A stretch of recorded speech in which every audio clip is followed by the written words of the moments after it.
Yeah, it's the champ. It's the champ. Yeah, yeah, it's the champ. It's the champ. It's the champ. Shannon the Cannon. Let's go, champ. Let's go, champ. What's stopping you, champ? What? What? Hey, it's the Empire, Geoboxing Empire, Baxter Boxing. Now, wild stuff, man. The WBC, Mauricio Solomon has confirmed that should Tyson Fury, the current undefeated WBC world champion right now, should Tyson Fury not fight Dillian Wyte to defend his mandatory in Dillian the Body Snatcher Wyte, that the plan B is Deontay Wilder versus Dillian Wyte. That's been confirmed, man. I'll link it in an article, man. My boy Blue Blood Sports TV already confirmed this, and this is really big news. Now, that being said, man, with Deontay Wilder losing to Tyson Fury and having his title taken from him, there's no doubt in my mind that this fight will most likely take place in the UK. And, you know, the last time an American went over to the UK to cause some trouble was my boy Shannon the Cannon Briggs, at least a big name, right? Went over there, challenged David HAYE, and he kept just saying, "Let's go, champ. Let's go, champ." And then next thing you know, the crowd saying it, and then everyone was going wild, and then the pressure was mounting on David HAYE to take Shannon Briggs' fight, right? Shannon the Cannon Briggs had to ended up fighting on David HAYE's undercards to build up the fight with him and David HAYE, right? So that being said, man, you know, with Deontay Wilder most likely going to the UK to fight a Dillian Wyte, this is going to cause havoc in the UK, man. Deontay Wilder is not a soft-spoken kind of guy. You know, he's always screaming bomb squad. He's always a real hype guy, real high energy kind of guy. The kind of energy that gets you captivated, that gets you interacting with whatever he's doing. You know, the Shannon Briggs type energy. You know, let's go, champ. That kind of energy. You know, so when I see Deontay Wilder, if Tyson Fury does not take this fight with Dillian Wyte and Deontay Wilder fights Dillian Wyte, understand that Deontay Wilder will most likely be going to the UK, and this will be one of the biggest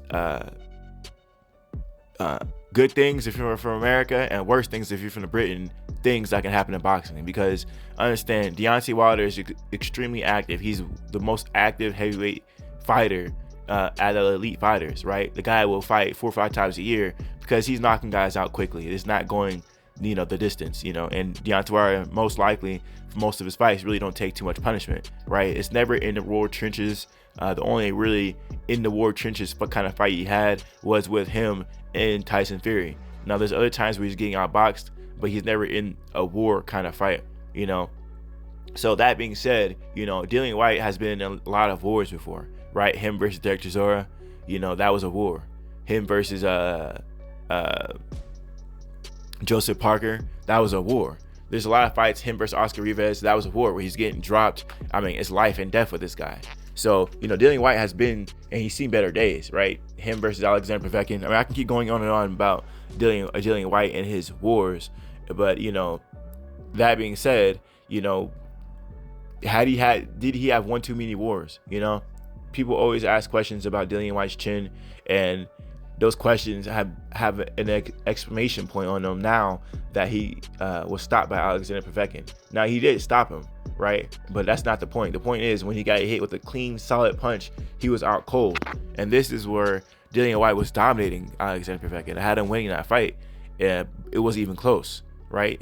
It's wild because the first fight looked just like the second fight. But the difference was, in the first fight, Alexander Povetkin landed a clean shot. It was a left uppercut, right? Put him to sleep, right?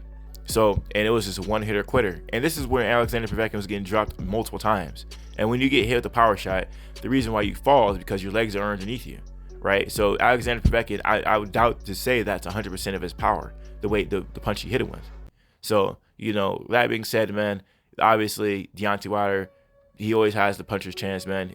Most of his knockouts are all by knockout, right? Only one fighter has ever, he only did knock out one guy, right? And that's only Tyson Fury. That's the only guy he didn't knock out, and that's the only guy he lost to, right? So That being said, Deontay Wilder, he didn't knock out Bermane in the first time around, but he decisioned the guy. But then when they rematched, he knocked him in round 1. He knocked him out in round 1. So Deontay Wilder is an extremely dangerous fighter still. People are trying to sleep on him, but man, Deontay Wilder going to the UK, man, that's horrific if you're from the UK, because Deontay Wilder, there's a lot of trolls on the internet who don't like Deontay Wilder from the UK, but there's a lot of people in the UK that actually like Deontay Wilder. A lot of people don't like Deontay Wilder because it's rare for an American fighter to travel, and that's like once in a lifetime type opportunity. Deontay Wilder, if he fights in the UK, that's maybe 2-3 times max, right? But if he decides to stay over there, right, he's gonna be selling out arenas. I guarantee it. He could be fighting Huey Fury. He can fight Nathan Gorman. He can fight anybody really of note. He can even fight Derek Price. People will pay. People will come watch that.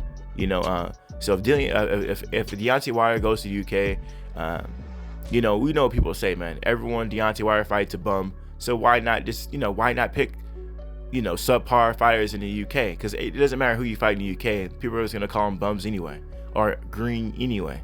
So Deontay Wilder, being as active as he is, he's most likely going to be extremely active over there in the UK once he goes over there, because I do see him getting past Dillian Wyte for sure. Dillian Wyte, phenomenal fighter, great boxer.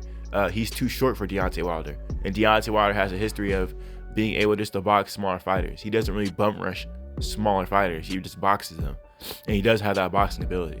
Understand, the only time you're going to really give Deontay Wilder problems is if you're taller than Deontay Wilder, like Tyson Fury, and you can fight him in the inside. If you can't do both those things, then you're gonna have problems with Deontay Wilder, and you're gonna maybe be able to outbox him a little bit, but at the end of the day, he's always gonna catch you with that right hand. That's just inherent, right? Him with Malik Scott, I think Deontay Wilder is improving as a fighter. I think that the things he worked on in his training camp was just the wrong thing. He's gonna learn from his mistakes. His mistakes was getting too big up top, getting too muscular, because he gassed out way too quick in the Tyson Fury fight, right? I seen Deontay Wilder beat up really bad in the Luis King Kong Ortiz fight, where Ortiz almost had him out full round. But, the next round, Deontay Wilder had all the stamina in the world. What does that tell you? Well, that tells you that Deontay Wilder has phenomenal stamina, right? We even seen it in the first fight with Tyson Fury and Deontay Wilder. Deontay Wilder ended up dropping Tyson Fury in the 12th round. So, Deontay Wilder has an extreme amount of stamina. It's just he trained too much muscle, and they say muscle takes more oxygen, right? It takes too much oxygen for all that muscle. So Deontay Wilder gassed out real quick. And with Deontay Wilder, with that power that he has, it just uses a lot of muscle, a lot of oxygen, because he was throwing, I think in the beginning of the Tyson Fury Deontay Wilder trilogy fight, he was throwing with too much force right in the beginning. And I think he threw his load early in the fight, throwing those body shots. But yeah, man, that being said, man, we're gonna see how this whole thing plays out with Dillian Wyte. He's definitely still a dangerous fighter. Dillian Wyte is two-handed. If you actually watch the Povetkin 2 fight, he was dropping Povetkin with right hands. Even for the first 2 fights, really, he was dropping him with, he dropped him on like a left uppercut, right hand. He was dropping him basically everything.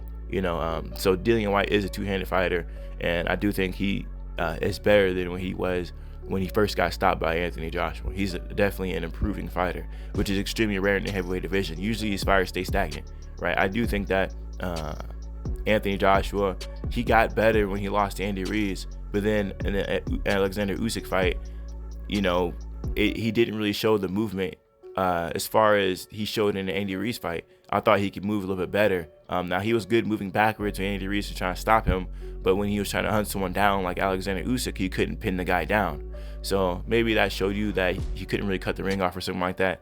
But I do feel like out of all the fighters, out of Deontay Wilder, Tyson Fury, Dillian Wyte, Anthony Joshua, the most evolved fighter, in my opinion, is Dillian Wyte.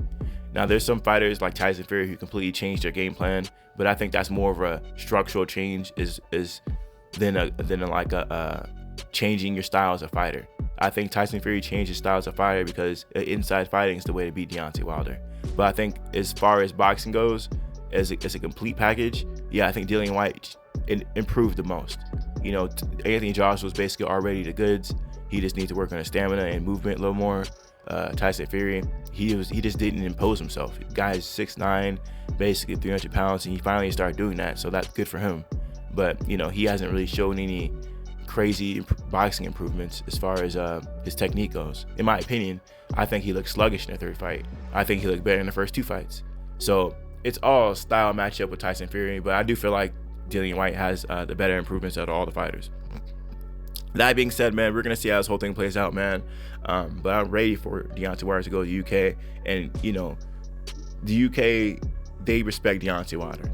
You know, there's a lot of people out there who you would think it's not that way, but it is, man. Deontay Wilder has a lot of respect out there. He's been out there like once or twice, and people were clamoring over the guy, right? Clamoring over him. There's a reason why people still throw Deontay Wilder's name out there, but it's because he's a big name, man. He's a big name, right? They're trying to hype up guys like Joy Joyce and things like that. They don't got that Deontay Wilder name, man. They just don't. Anyway, let me know how you guys feel about it, though, with Deontay Wilder going to UK, man. I think it's a big deal. Let me know how you guys feel about it, though. Like, comment, subscribe. This is the Empire.